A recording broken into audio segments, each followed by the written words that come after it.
এরা নাকি আগামী প্রজন্মের ভবিষ্যৎ, দেশের মুখ উজ্জ্বল করবে, দেশের জনগণের ভালো করবে। এদেরকে শিক্ষামন্ত্রী যদি অটো পাস করে দিত, নকল করার সুযোগ করে দিত, তাহলে শিক্ষামন্ত্রী এবং প্রধানমন্ত্রী ভালো হতো। স্টুডেন্ট কাকে বলে চলুন সবাই ভিডিওটা দেখি। আপনার নামটা বলবেন, আপনার নামটা বলবেন। My name is Samina Nur Taj. আপনার এই যে আপনার আজকে সাফল্য, এর পিছনে সবচেয়ে কার অবদান বেশি?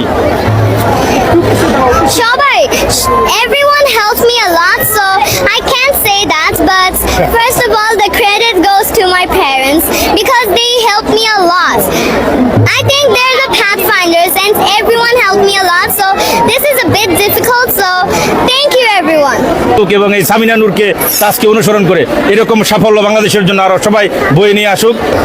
I'm very grateful that I won the whole Asia continent, and I can't just believe it. It's like a dream to me that I can't express it in words. And thank you everyone for supporting me and believing in me, and that's all. And I will like to say one message to একেই বলে student, আপনারা কি বলেন? Salute জানায় মামনি তোমাকে, ধন্য তোমার বাবা মা।